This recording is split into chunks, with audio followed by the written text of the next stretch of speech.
We welcome you to episode 31 of Battin and Chattin here in the Eastern Observer alongside Denis Tuohy. I'm Brandon Natale. Now, before we get started, please hit that subscribe button to be kept in the loop on everything Eastern Observer and most importantly, Battin and Chattin. Our show can be found on Apple Podcasts, iHeartRadio, Spotify, and wherever else podcasts can be found. Our show is presented to you by Black Cats NYC. Be sure to download the newest hit single, Nothing's Gonna Stop Us, which can be found wherever music is found, whether that's Spotify, iHeartRadio, SiriusXM, Satellite Radio, and many others. Dennis, how you doing today? Doing good. I cannot believe we're at 31 episodes. Yeah, we kept it going, you know. Wow. That's a lot. That's a real lot. I'm going to be honest with you. I was a little surprised that we made it this far.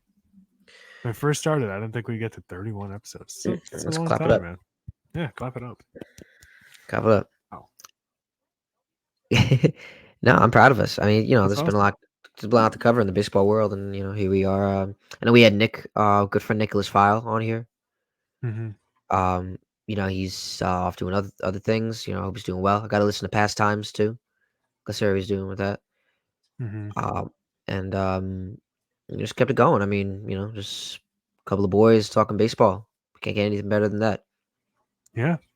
Yeah, I guess when we get to 52 weeks in a year, not sure about that. But I guess when we get to 52 or 51, whatever, that would be because we do once a week. That would be our 1 year anniversary. It would technically be a year worth of podcast episodes. Technically less than that because we missed a few weeks, but Oh well. Right. Thank you for Yeah. joining us tonight, audience. Yeah. And he was joining us in this nice. I know we recorded pretty late, but it goes up. That's just the way it is. Mm-hmm. It's been Right. the Hall of Fame finally got announced. I don't know if anybody saw the pre-Hall of Yes. Fame episodes we had. We had some pretty good. I thought Billy Wagner was going to get in, but he was only 5 votes short, and he's up pretty soon in the ballot. He's coming up his final year. Yeah, I got to be honest with you. The anti-reliever stuff needs to stop. I'm sick of it. I'm really sick of it. I went over it earlier, and I was just looking at all the players that have over 400 saves. 3 of them are in the Hall of Fame: Hoffman, Rivera, Lee Smith. Nobody else was eligible yet. And that's Craig Kimbrell and Kenley Jansen, Wow. Yep. who are still active. Francisco Rodriguez, who's barely getting any votes, and Billy Wagner, who's 5 votes shy. Now, I honestly think if Billy Wagner gets in, K-Rod should get in, but You were pretty that's high just on me. K-Rod. You were convinced that he was gonna Yeah, he was I gonna get actually in. looked into it a little Yeah. afterwards, and there does seem to be maybe some off-field things that would keep him out. I don't know how Yeah. egregious it is. It's not like he ever served time for anything like that, but there were like altercations and things like that. Right. He was accused of smacking around his wife or something. So it's not, and like his kid's grandfather or something. Oh, wow. So it's it doesn't seem like he's like a great guy off the field. I don't know. But I guess maybe that would hold him back a bit. But really and truthfully, like people just have you hear what people write or see what people write and whatnot about relievers, and Joe Nathan fell off like immediately. And Joe Nathan was good. Joe Nathan was really good. It's like I don't understand it. Stony Brook alum, Joe Nathan. So I can't believe that he's not in. John Franco from the Mets has over 400 saves, not in the Hall of Fame. The only 400 save guy not in the Hall of Fame. John Franco. Wow. Yeah. And who's not in the Hall of Fame or on a ballot or active. The only one. I wonder what it would have been like if John Franco stayed on the. My God, he was in the league for a very long time. John Franco? Oh, yeah. Well, because he was a lefty. Same thing with Billy Wagner. And Dan, you look at, oh my God, you want to look at a guy who pitched forever. Look at Dan Plesac.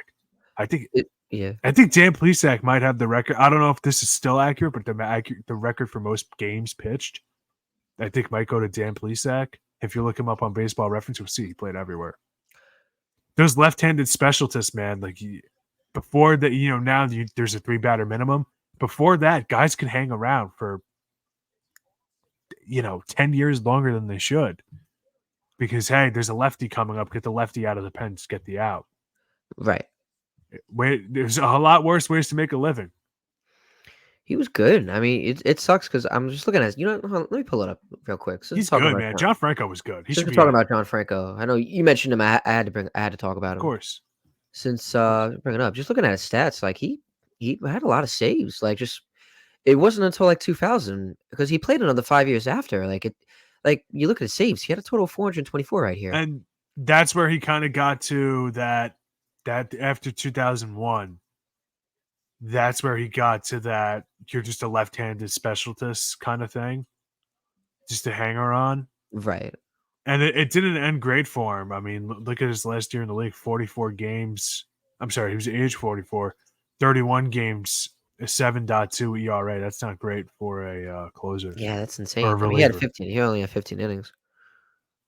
So, well, yeah, because you look at how many 31 games, 15 innings. That's what I'm saying. He'd only come in for a batter or two at a time. That's crazy, though. I wonder what he would. Nah, he was definitely out of. He definitely wouldn't have been able to make it to the 06 Mets. Like you can see, 05 was his last year because he was kind of at the tail point of his career. It just wouldn't have meant to be if he was on that 06 Mets. I always thought he won a ring with you guys in '86. I know Jesse Orosco was the guy. He was the guy. I mean, you can see he was a lot of good relievers back then, man. He also had Randy Myers.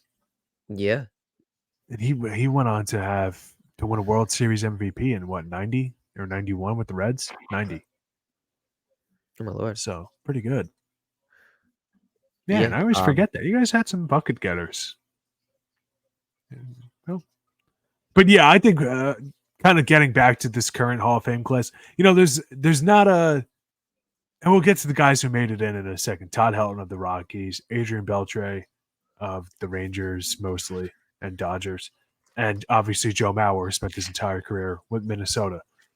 But congratulations to them and Jim Leland. But yeah, you're right. Billy Wagner was the closest to not getting in, and as the saying goes, the better stories in the losing locker room, right?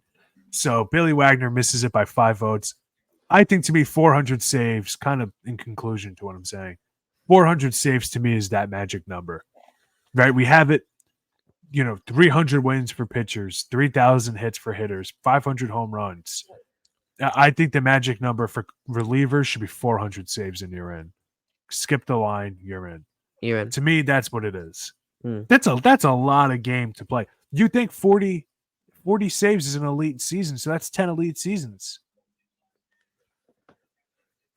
I don't see why not. And that kind of makes sense to me, right? Yeah, no, I mean, I don't get why there should be a lot of the hate. I feel like that's a lot. That's too much to like not want to have a guy get in because he's a believer. It's like saying in football you don't want to have the kickers or the punters in, yet they. Yeah, it's a position. Game, whether you like it or not is besides the point. It's like Adam Vinatieri. He retired, I think, like a couple years ago, and when he gets in the Hall of Fame, he's gonna get in. Yeah, he scored the most points ever. Yeah, and you also, the Super Bowls he's won, being clutch, especially as a kicker, you want to be clutch, and he's the definition. He's shows the definition of it too. Imagine kicking, like, like a 50+ yard field goal to win a game, the Super Bowl. And he was able to do it. Now, in terms of baseball, when you have a reliever and a closer, like, you're one of the people that are, carrying your team in a way. You're in charge of, like, how a game is determined or not. Like, a game's 3-2, you're going to get called upon to control the game, keep the game at pace for the team. And when things go when things go right, they get no credit. And when things go wrong, they get all the blame. 100%. Like Evan Diaz, as we say many times, Yeah, it's a different mentality to have. I agree with that. I've seen plenty of guys talk about it. Like John Smoltz talks about it all the time because he was a starter, had Tommy John surgery and rehabbed instead of taking time off or trying to start games or whatever, not at 100%. He went to a closer role for the Braves 2 years. And he talks about it all the time on MLB Network or when he was on MLB Network. I don't know if he's back or not. But during the World Series, the postseason broadcast, the Fox broadcast on Saturday night throughout the season, he talks about it's way different being a closer than a starter. way different. You're not like you come in, you don't know the umpire's strike zone that night. You don't know. Obviously, everybody calls it differently. You don't know kind of if the weather could have an effect. There's a lot of things you don't know. Like you come in kind of blind, and you're told get 3 outs, and if it lose, guess who the whole blame is going on? You. So it's not easy. So for somebody to get 400 saves, that's a huge deal, man. And unfortunately, it unfairly penalizes good relievers on bad teams. But what happens? They all get traded. And we'll get to that in a bit with Aroldis Chapman signing a $9 million deal with the Pirates. It just is what it is. They're just a commodity that, hey, a bad team with a good reliever is, as Michael Kay would say, Mona Lisa in the garage. It's useless. It's worthless. Yeah. So I'm just disappointed that the relievers have always gotten shifted. Lee Smith just got in on a committee, I think, a couple of years ago. He should have been in already. Lee Smith. Same thing with Bruce Sutter. There's so many guys. It's like, dude, they all have more saves than Raleigh Fingers. He's in. Raleigh Fingers is one of the best to ever do it. I'm not saying otherwise. But what I'm saying is like, where's the distinction? What's the line? Right. Now, I don't get it. Yeah, Lee Smith played for a while. He played for a long time. He's definitely known as a Cub. Now, in terms of the committee, like if you're out of the ballot, like so, how does it work with the committee? You get voted in one, like they just vote one player in or multiple. Like how does it work with the committee? They change it every couple of years. It's a cycle. There's the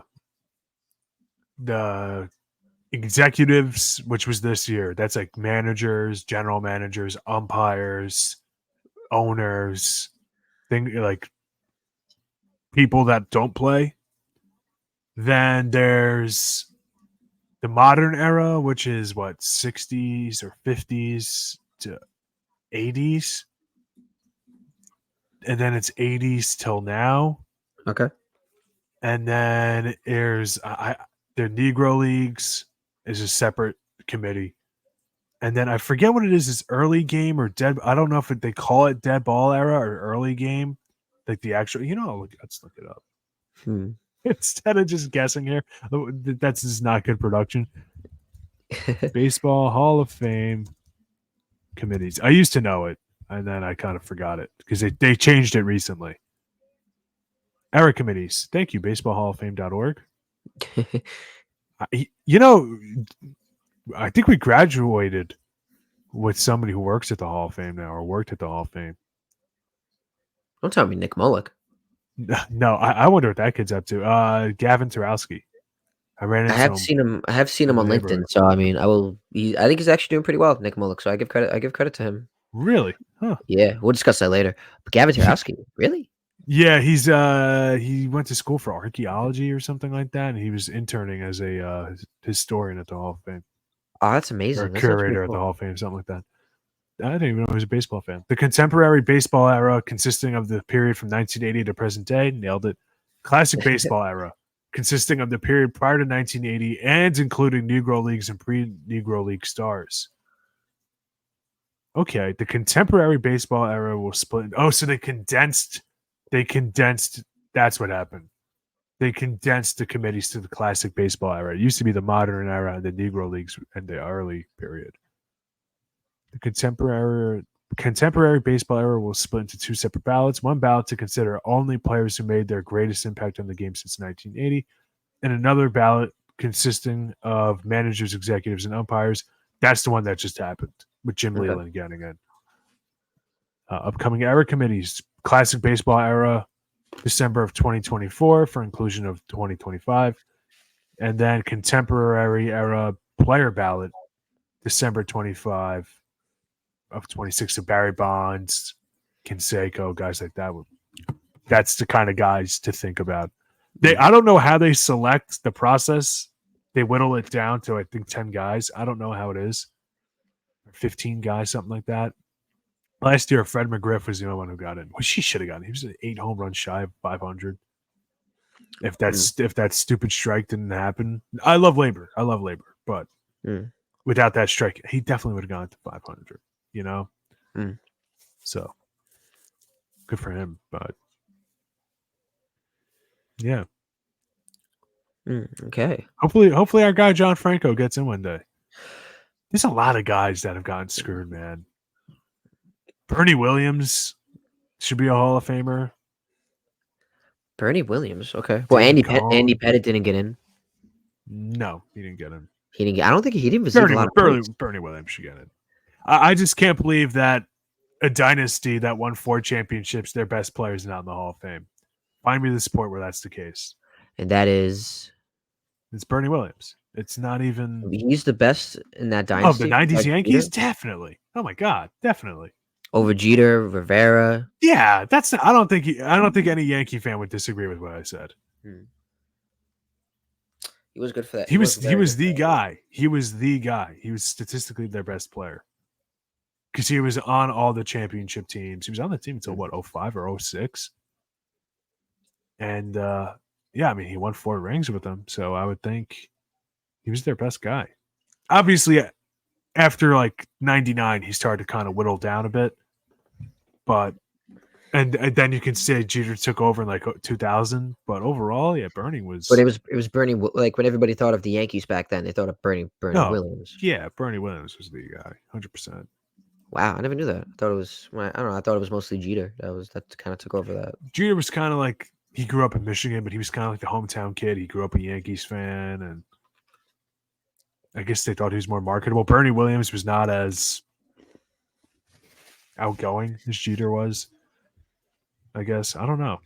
It's a good question because Bernie Williams has been just completely forgotten to time at this point. Wow. Yeah, he was. By non-Yankees fans. He was good, man. He was really good. Like, wicked good.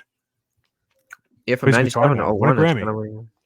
Could you imagine that? Could you imagine if he gets into the Baseball Hall of Fame? He's got a Grammy. He does he really? I know I think he's a music teacher, if I'm correct. He's a musician.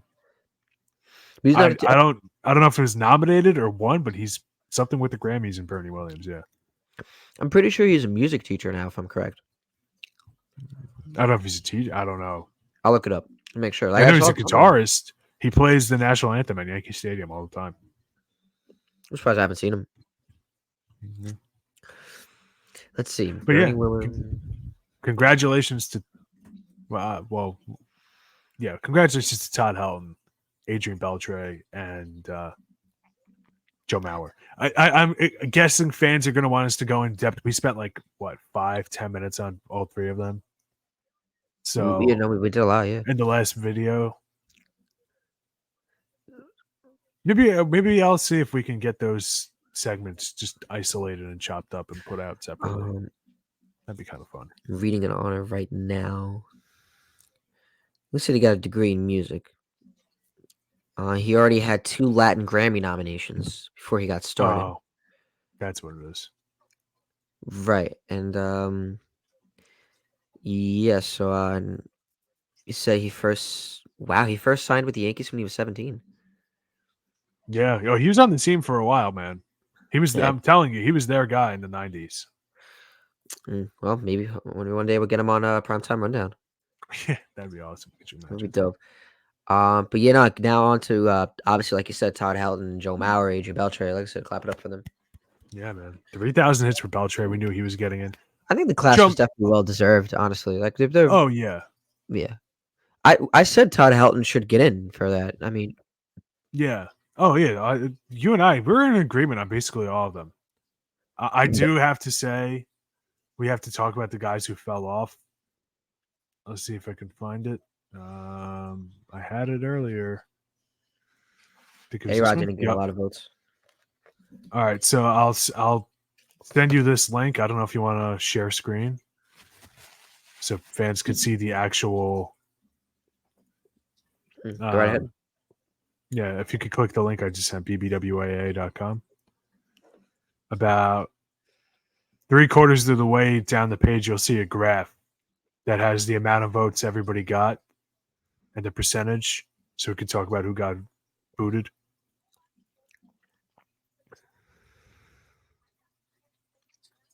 There it is. So this is the, oh, wow, and you stopped it perfectly. Good job by you, buddy. Yep. But all right, so you need 75% of the vote to get in. You need 5% to stay on. So Jose Bautista, Victor Martinez, Bartolo Colon, Matt Holliday, Adrian Gonzalez, Brandon Phillips, Jose Reyes, James Shields.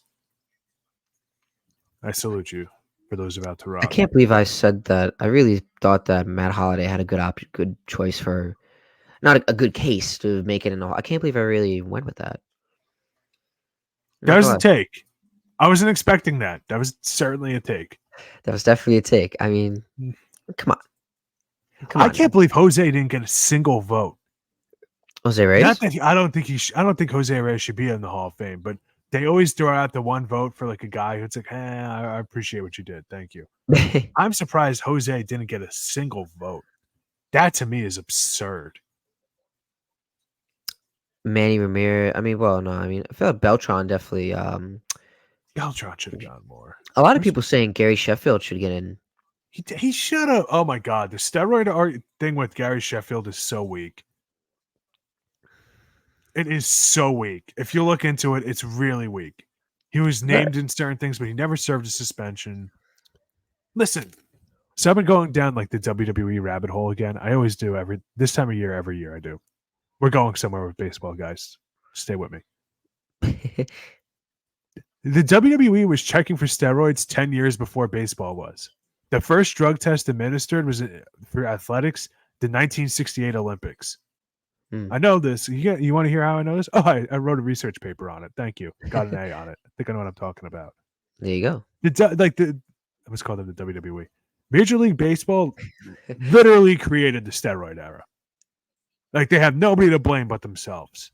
Yeah. Once they put in the rule, and by the way, all those writers that are all, you can't have him in. He took steroids. Yeah, half the league before 1990 was taking freaking amphetamines.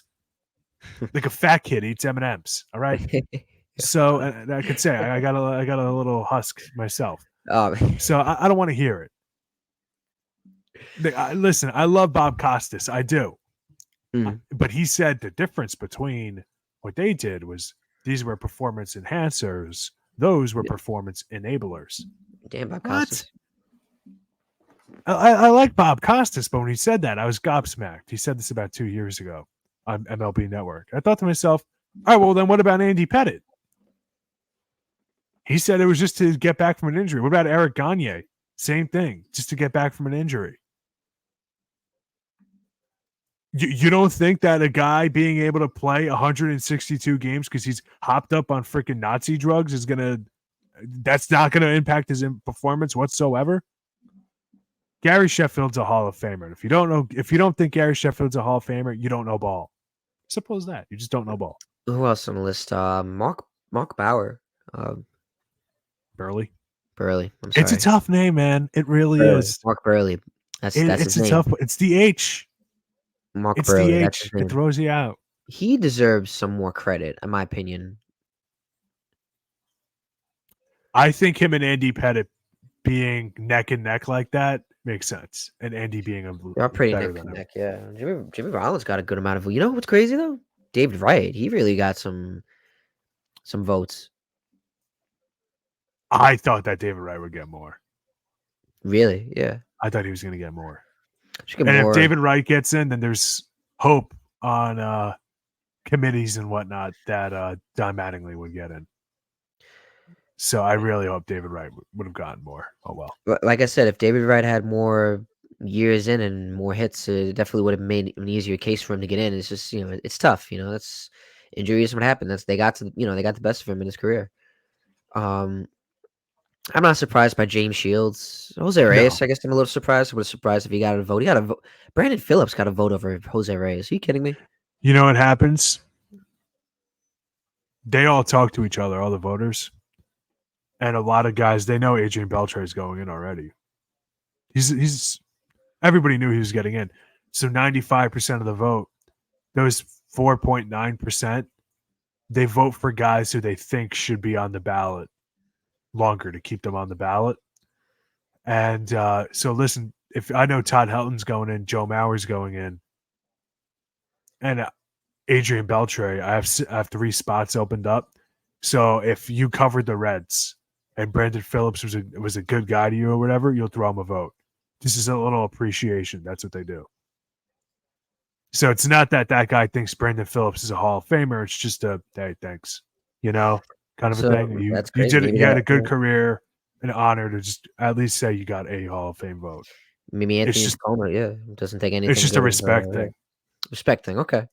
Yeah, I mean, but I like the list though. Like Beltre definitely well deserving. Todd Helton definitely well deserving. One of the Rocky, long time Rocky. And Joe Mauer, wow, I would have thought he would have got more votes. He was like, I mean, he got a decent amount of votes, but like he was just close to not getting in. Really, you look at that, like 76.1. I'm shocked he didn't break 80%. Yeah, that's what I'm saying. Like I felt like he should have broke more than he already did. But it is what it is. He got in. He's a Hall of Famer. I like the list. I feel like this is pretty good. Yeah, I really thought Chase Utley was going to get like 50. What? I thought he was going to get 50%. You don't think so? If you're he's one of the best second basemen ever. At least 50 as well.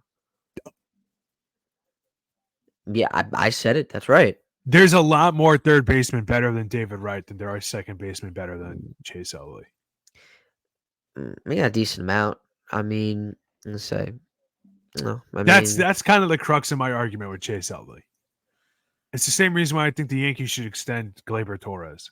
On paper, are his stats mind-blowing? But are they mind-blowing in comparison to other second basemen? No. Yeah. For Chase Utley, yeah, I'd say yes. Well, so that to me is what it is. The Bobby Abreu argument, listen, we did it on here. I had to talk myself into mental gymnastics to not be like, how's this guy still on? Well, and something interesting that I came across, Nick showed me a side-by-side on Baseball Reference. Torrey Hunter and Andrew Jones, their numbers are almost identical. Yeah, Torrey Hunter. And it's shocking that the discrepancy is what it is between Andrew Jones and Torrey Hunter. I don't know why that is. I honestly, I think that's bad research on people. Because I didn't know. I thought Torrey Hunter would be like a fringe guy. Like I had him as like he should be a Hall of Famer. Because the eye test just told me that guy was an awesome defensive center fielder. I don't need the defensive runs saved and expected fielding or whatever. Like I don't need that crap. Just like sit down, relax. I mean, then I was just drinking soda. But now, if it was now, I'd be probably drinking an adult beverage.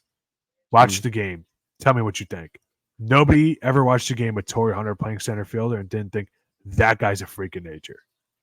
The problem with Torrey Hunter is there's no other defensive specialist center fielders in the Hall of Fame. Devo's not in.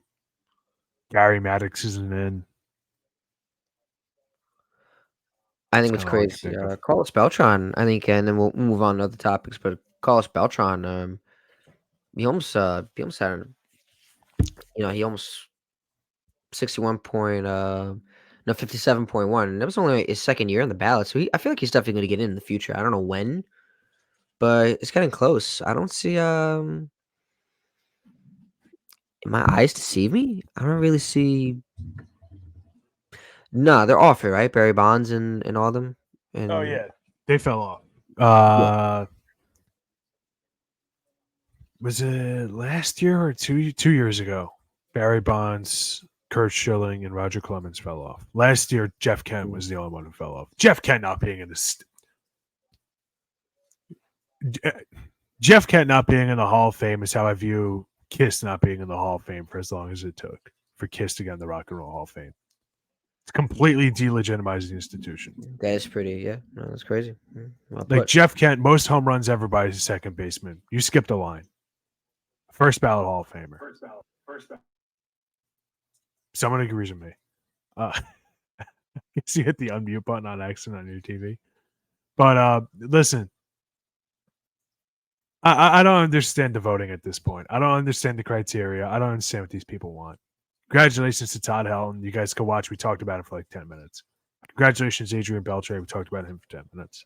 Congratulations to Joe Mauer. Can you hear me Check now? our other, get the algorithm up. Like, comment. Here, this could be a good one. Comments who you would vote for to be in the Hall of Fame. Yeah, Audience, that would be interesting. See what? Maybe I'm an idiot. Maybe you're saying Torrey Hunter's not a Hall of Famer, Dennis. Stop it. Just because you had his trading card as a kid and said that they used to call him Spider-Man. That's your only reasoning for it. Kind of weird that they would know that, but that is my reasoning. Love Torrey Hunter. Yeah. Who wouldn't? Who wouldn't? Torrey with 2 eyes? Wow. Can't get no better than that.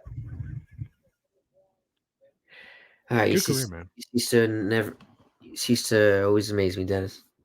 If you could take one guy who didn't get in this year and put him in, who would you put? Billy Wagner. Billy Wagner. Okay. He should have been in. Are you kidding? He should have been. He was 5 votes away. I'd probably go your boy Beltran. Him too. Well, actually, Sheffield. Those are 3 guys. The steroid thing with Sheffield. Okay, fine. I guess I can understand the argument. But there's no argument for Beltran. Hall of Fame. Do they have like a certain? I mean, no. Actually, well, I can't say that. I mean, I guess in football, I feel like it's more easier to have like 8 or like 7 guys in. You know what I mean? More positions. In baseball, right?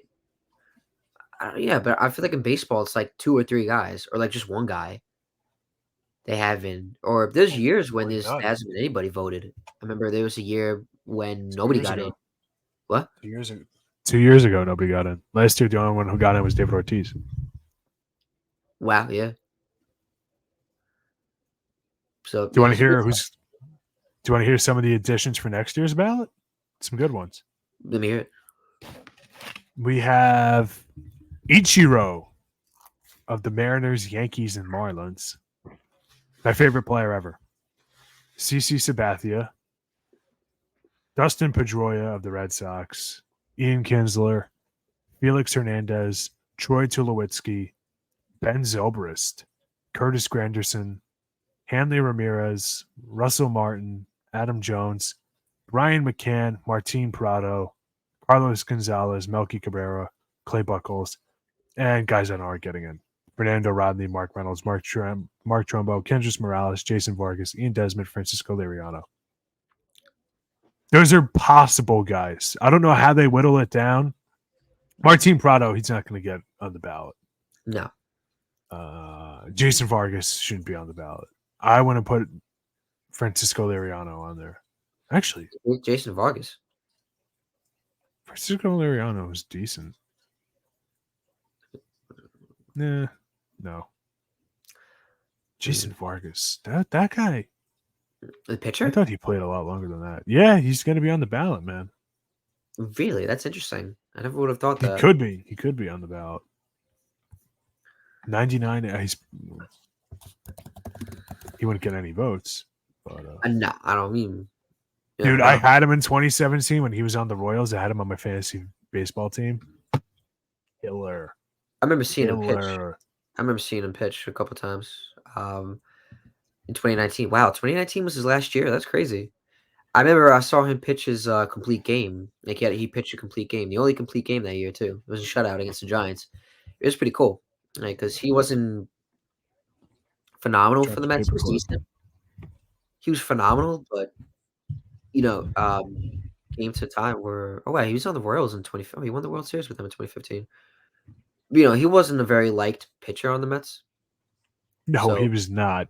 He was not. No, I can attest to that. I mean, not that I had anything, but just I was a witness to definitely seeing a lot of people have not very nice things to say. But I enjoyed watching him pitch when that complete game. That's one of my favorite. That's one of my good memories of him. That's what I could say. Yeah, that 17 year with the Royals, he was dominant. He was really good that season. But some guys, when they fall off, and he was getting up there in age, man. He was 34, and he kind of hit a plateau. Yeah.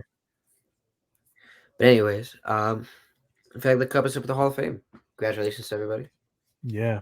Yeah, I guess next year the two ones that are definitely getting in are Ichiro and CC. Yeah, I'd be Ichiro. Definitely, I could see that. One of the best hitters ever. Oh, he's definitely getting in. He's the best contact hitter ever. I don't care what anybody says. Yeah, he never hit much for power. Obviously, I'm just taking a look at his Did stats. in the postseason. Mm. And guys always said he's the getting one player. A lot of players and media people would always say the one player who you want to see take batting practice before a game is Ichiro. Dude would hit nukes.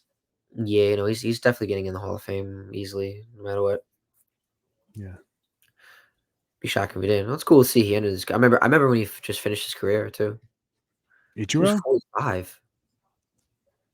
He still could have kept going.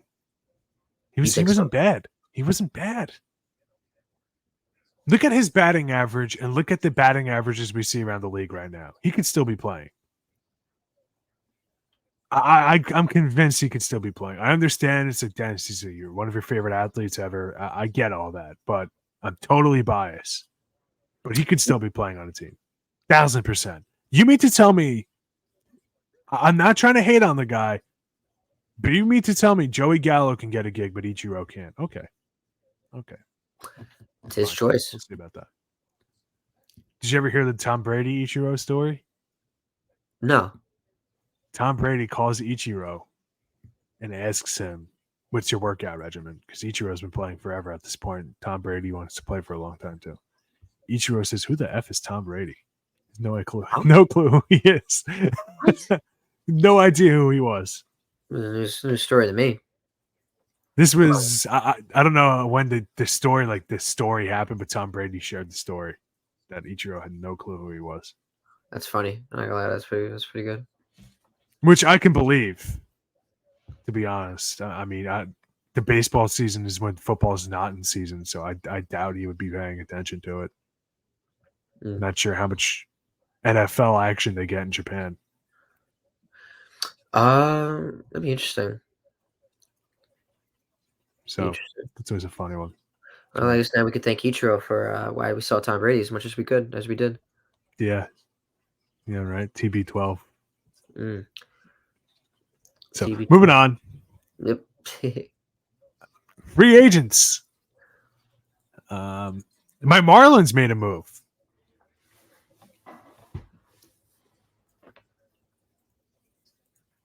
Trey Mancini to a minor league deal. Okay. Rhys Hoskins. Yeah. Actually, the Trey Mancini thing is kind of interesting. The Marlins are actually only paying him the bare minimum because the Cubs are paying the rest of his contract. So, cheap option with some upside. Yeah. Didn't have a great season last year. Trey Mancini, 234, 71 OPS plus. And how many games played? 79. Not great. But 2 years ago, he wasn't much better. But listen, there's upside with him, man. There's upside. So I guess that's their thinking for it. Yeah. My guy, Joey Gallo. Don't take it personally, Joe. He signed a deal. Oh, how the mighty have fallen. Oh, maybe that you should take a little personally. Signed a 1-year, $5 million contract with the Nationals. Oh, my God. He seems to stick around. 30 years old. 2-time All-Star, 2-time Gold Glove winner. But I'm the bad guy for saying he was overrated. Did I tell you about that? I got flamed on social media for saying Joey Gallo was overrated. I said he always was, and people were like, that's not true. Look at his OPS plus, and I'm like, honestly, maybe the stat is just flawed. That same stats as Edgar Martinez and Ichiro were worse than I was. So, just a thought. Maybe it sucks. Let's take a look. I mean, listen, Joey Gallo's not like trash. My favorite memory with the Rangers. before Not he to went say to that the he's not playing Yankees. anymore. Oh my God, 177 with the Twins. Not to say that I've, yeah, I'm sure he's a Joey. nice guy. He comes off as a really nice guy in interviews and whatnot. He sounds like he'd be a good Met. If I was the Mets to pick him up. Him going to the Mets and just instantly raking would be awesome. And he seems like a great guy. He really does seem like a great guy. It's just he got pummeled. He got pummeled when he played in New York. He even said it like for firsthand. He's like, yeah, it's like it was not easy for him. Like he just looking at his stats. I mean, they're decent. I give him credit. Like I said, if he can play in New York, he can play in anywhere. So he survived at least like 2.5 seasons. So I give him credit. I know you guys traded for him that year because you guys thought he was going to be the extra push to get you guys to the the he World did it the Series, second we did the it. playoffs. You know, uh, his average didn't speak for itself, but it is what it is. A lot of walks in 21. He was an all-star? When did he get voted to the all? Oh, he had 38 home runs. Oh my God, yeah, he was a great. But that's the thing is nowadays a lot of these analytics are so hyperinflated by the three true outcomes of home run, walk, strikeout. They're so hyperinflated. So his OPS plus numbers, dude, look at his stats from this year. Are you trying to tell me that's a league average player? 21 home 48 runs. walks to 142 strikeouts, 21 homers, and 40 RBIs. How many of those RBIs? So 19 of those possibly came from ways other than home runs. And he's hitting, at least one or two, 3-run shots. He can't hit. Mm. Is he a good fielder, though? He has 2 gold gloves. Oh, he's a very good fielder. He's a very good fielder. So for the upside, like I get it. I'm not saying like the Nationals are stupid. They have no idea. I'm just saying this is me venting about how I got flamed on social media for saying the sky is blue. Sorry, America. It's I mean, come on. I mean, once again, he's a nice guy. He comes off as a great dude. All of his teammates, nobody says anything bad about the guy. But it's I don't get it. Yeah. He was supposed to be a star, like a superstar at one point. But it doesn't work out when you strike out constantly. It kills momentum. I get it. Like people will say, well, strikeouts really aren't that bad. There's worse results. No, there's really not. If you put the ball in play, there could be an error. People are like, well, what about grounding into a double play? It's like, okay, fine. That happens. What about a guy goes to field a routine ball and it goes through his legs? Just a thought. Yeah. So it's whatever you say, I can say something counter to it. Strikeouts are stupid. Your advanced analytics are not be all end all. There's going to be trends. There's going to be guys that break it that shouldn't. It is what it is. So I hope the Nationals turn it around with him, man. I really do. Guy seems like a great dude. We'll see. We'll see. But it is not working out.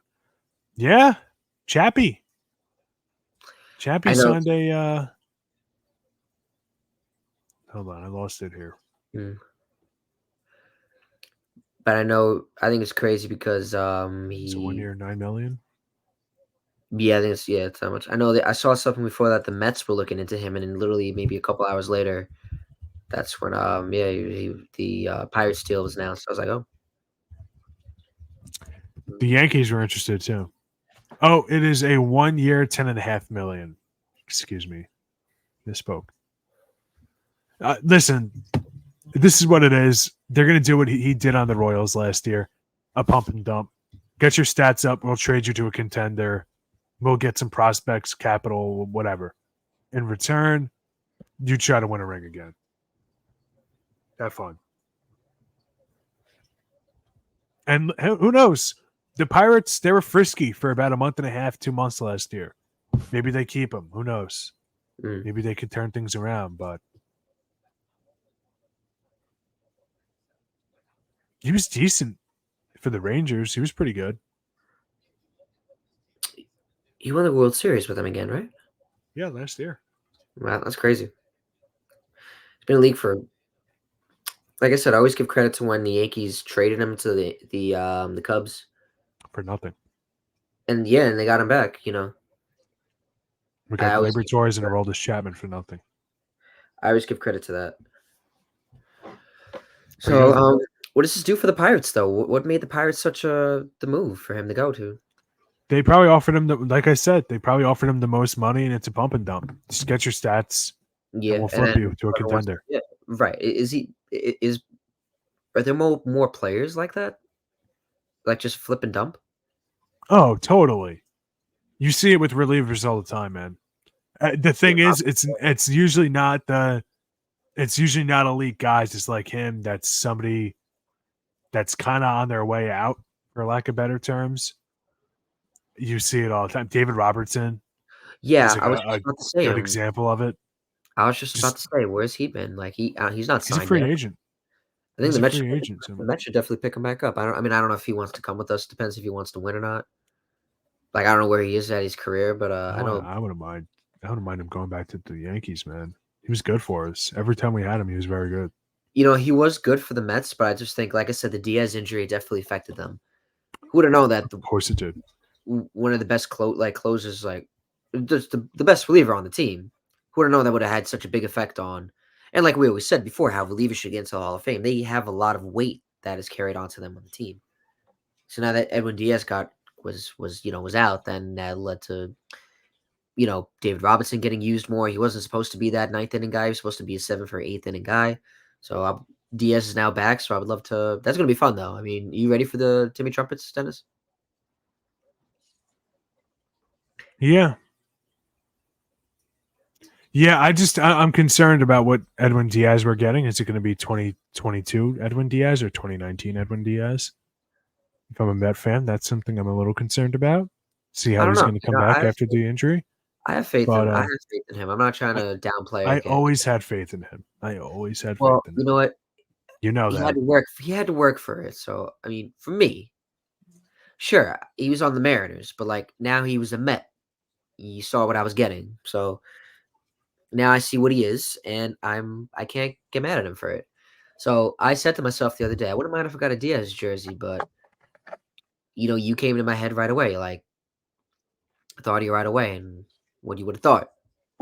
And if it would have made me look like a hypocrite. Don't let me tell you what to wear.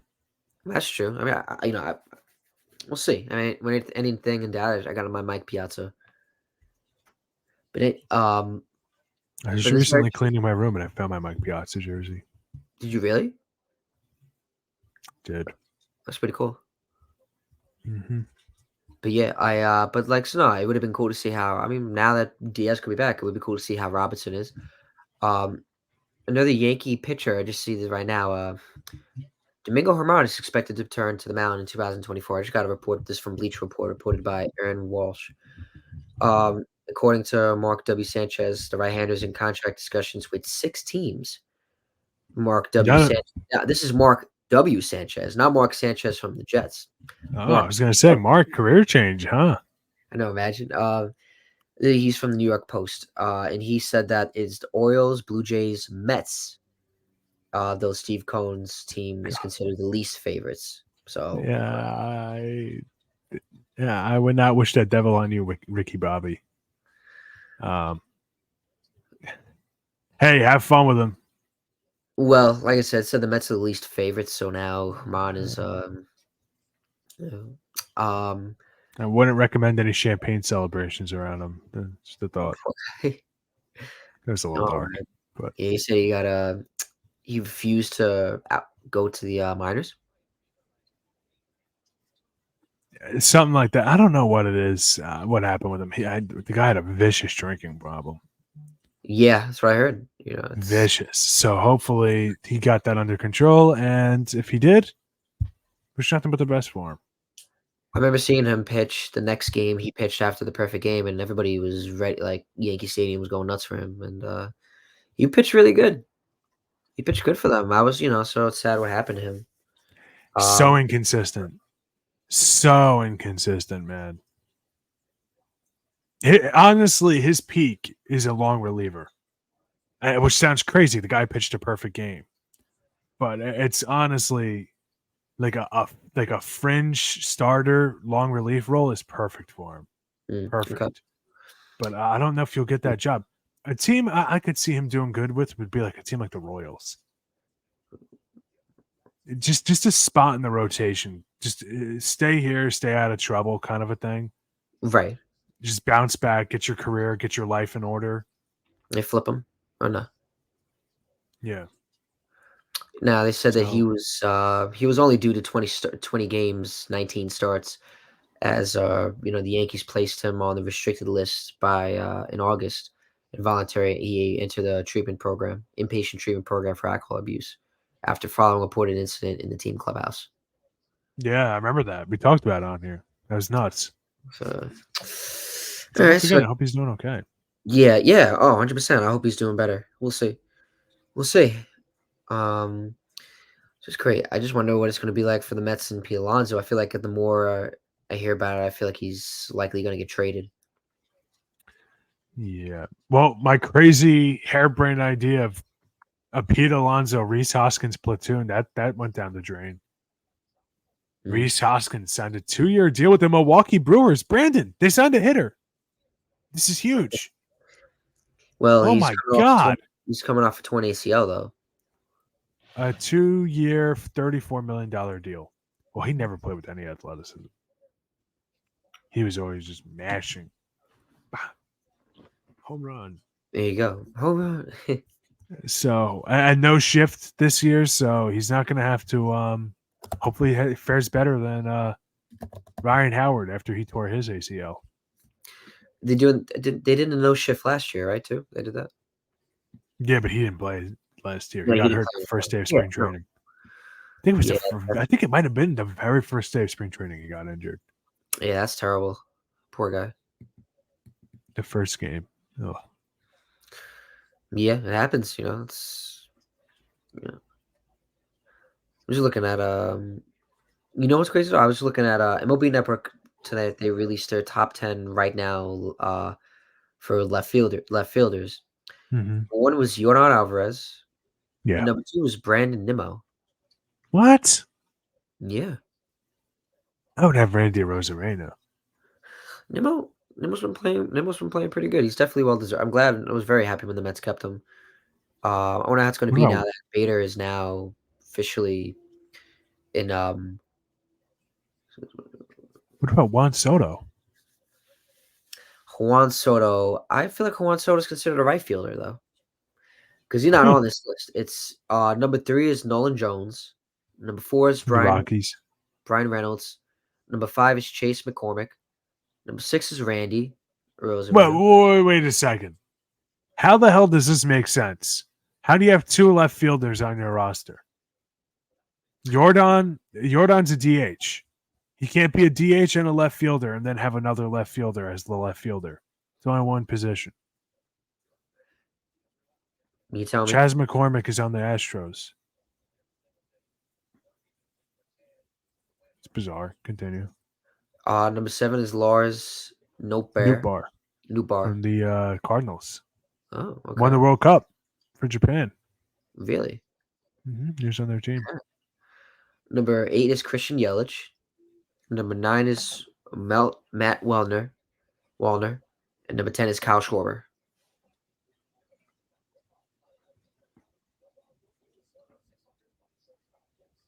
What are your thoughts on that? Kyle Schwarber is hard to rate. Thinking. A complete sieve defensively. But like a very reliable. He's the opposite of Joey Gallo. He's just good enough hitting that it doesn't always have to be a home run or a strikeout. He can do other stuff.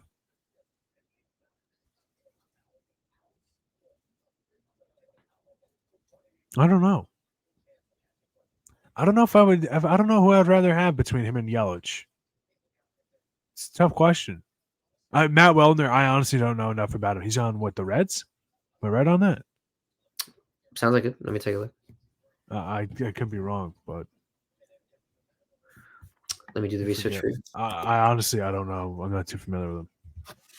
He is a twin. Oh.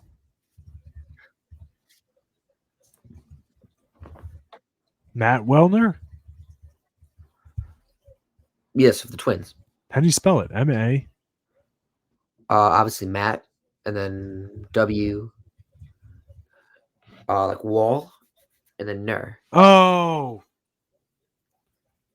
Okay. I spelled it wrong.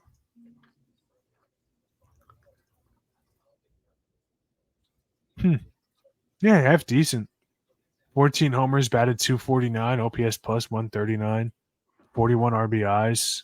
So pretty good home run to RBI rate, which I like.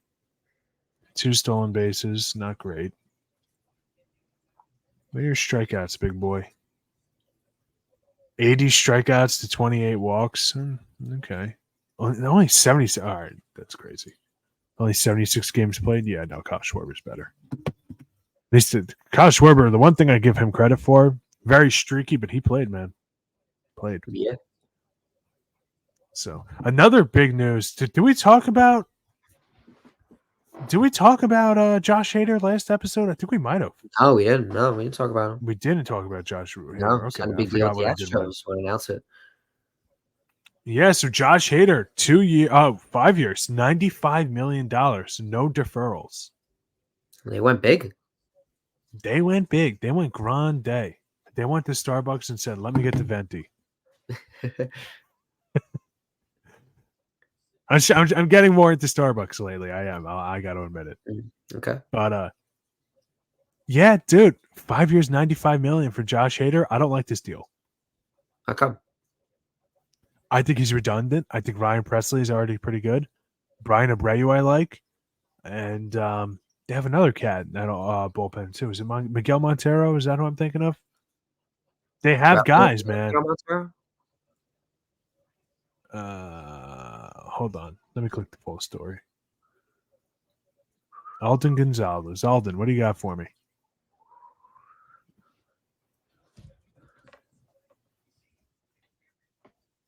Oh, shoot. Did you hear this? Kendall Graveman is missing the entire season with shoulder surgery? News to me. Oh, man.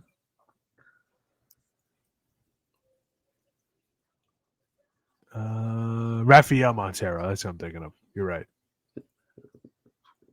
Yeah, he was a Met. He was, I think, considered what DeGrom is. Like, he was pretty high ranked, and it just didn't work out.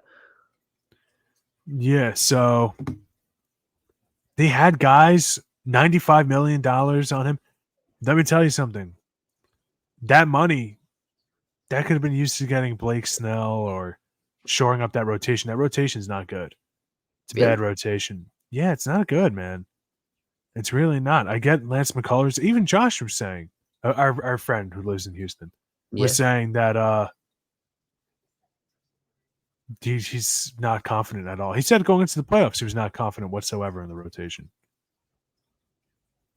So they should have Lance McCullers coming back, but I don't know, man. I don't know. I'm a little concerned. Obviously, they have Verlander, but at his age, how much could you expect out of him? I don't know.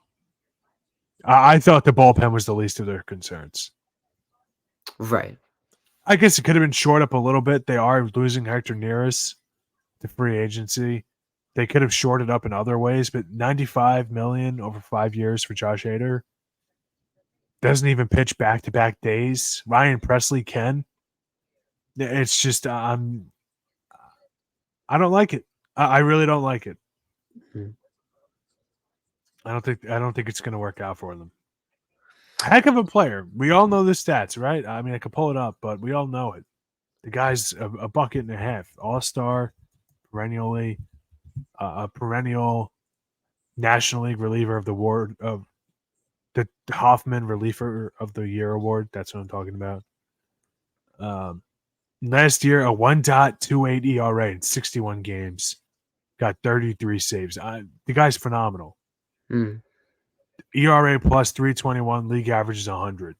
Like he's an excellent pitcher. But I don't know, man. I don't love it. I don't love it for them.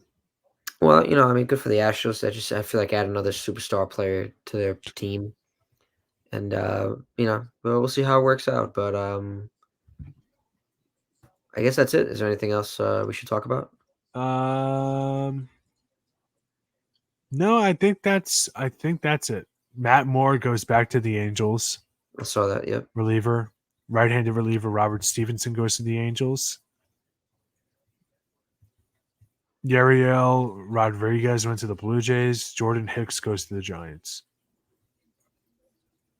That seems like everything. Okay. And the Royals got they're going to put on the ballot for whatever their upcoming election is or their next election. Yeah. To have taxpayers vote on whether or not they want to pay for Kauffman Stadium. That's it. Right. Yeah. Frank White, former Royal, does not want fans to pay for it. Kind of interesting. But it is what it is. Keep you updated on that if there are any updates on that. I don't think there will be until the vote actually happens. Okay. All right. All right. So that sums it up. That sums it up. That's right. Be sure to check out our revamped website at www.easternobserver.com for the latest news in the world of baseball and so much more. We thank you for joining us in another edition of Battin and Chattin. For my co-host Denis Tuohy and the entire Blackjack Media Group team, I'm Brandon Natale saying so long, and we'll see you next time.